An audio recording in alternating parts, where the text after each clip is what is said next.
በበረሃት ወረዳ ግብርና ጽሕፈት ቤት የሰብል ልማት ቡድን መሪ ነኝ።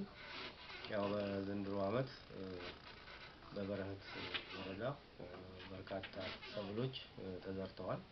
በ2017-18 ምርት ዘመን 15631 ሄክታር በሰብል ተሸፍኗል። በተለያዩ ሰብሎች የተሸፈነ ሰብል አለ። በዚህ መሰረት ከ15631 ሄክታር ላይ ወደ 610131 ኩንታል ለማምረት እቅድ ይዘን እየተንቀሳቀስን እንገኛለን። በዚህ መሰረት ያሁኑ በሙሉ በዘር ተሸፍኗል።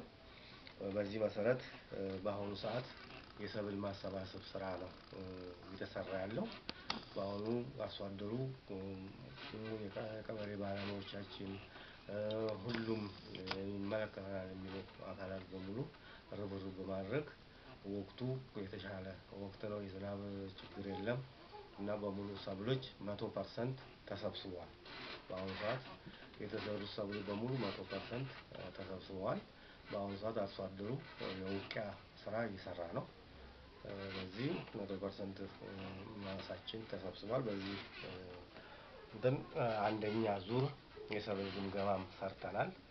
በመስከረም ወር ላይ አንደኛ ዙር የሰብል ግምገማ ተሰርቶ ያው በጥቅምት ወር አካባቢ ላይ የተወሰኑ የበረዶ ክስተት ነበረ። የተወሰኑ ምርት ቅነሳ አሳይቷል። በዛ መሰረት በተለያዩ ሰብል ያም የጠፋ ሰብል በተለያየ ሰብል እንዲሸፈን አርሶ አደሩ ቅስቀሳ ተደርጓል። አርሶ አደሩ እንዲዘራ አድርገናል። በዚህም የተሻለ ነገር አለ። አሁን በአሁኑ ሰዓት ሁለተኛ ዙር ሰብል ግምገማ እየተሰራ ነው ያለው።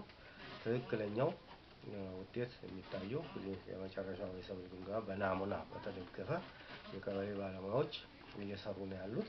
የወረዳ ባለሙያም እንደዚሁ ድጋፍ እየሰራን ያለንበት ሁኔታ ነው ያለውና ያው በአጠቃላይ አርሶ አደሩ በአሁኑ ሰዓት የውቂያ ሰዓት በመሆኑ በጣም በእጅጌ በቀን ሰራተኛ በተለያየ እንትን በመጠቀም ውቂያ ስርዓት እየተካሄደ ነው። የውቂያ ስራ እየተሰራ ነው ያለው። በአሁኑ ሰዓት በቃ አብዛኛውን ማለት እንችላለን ጥራጥሬ ሰብሎች፣ የአገዳ ሰብሎች በተለይ አሁን የአገዳ ሰብሎች እየተሰበሰቡና እየተወቁ ያሉበት ሁኔታ ነው። ለምሳሌ እንደ ማሽላ የመሳሰሉት ናቸው እንትን ያሉት አሁን እነሱም ተሰብስበው ተጠናቋል። በውቂያ ደረጃ ነው ያለው። እዚህ ትልቅ ተሞክሮ ያለው በበረሃት ወረዳ ላይ አርሶ አደሩ በላስቲክ ውድማውን በደንብ ያስተካክላል። ውድማውን በደንብ ከጥራት ያለው ምርት እንዲያመርት ውድማውን ይለቀልቃል። በሸራ ነው አብዛኛው አርሶ አደር ደግሞ እኛ ሌሎች አካባቢ ያላየነው እኛ ወረዳ ላይ ያለ ሸራ በመግዛት ሰፊ ሸራ ገዝቶ የምርት ብክነት እንዳይከሰት እየተሰራ ያለበት ትልቅ ተሞክሮ ነው።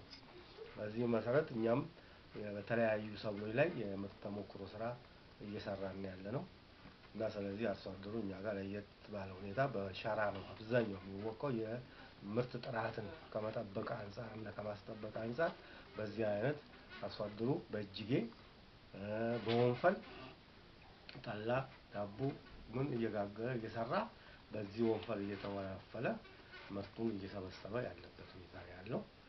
አሁን ያው ገና ወደ ውቂያ አልተጠናቀቀም። ያው በዚህ ሰዓት አርሶ አደሩ እየወቃ ነው ያለው።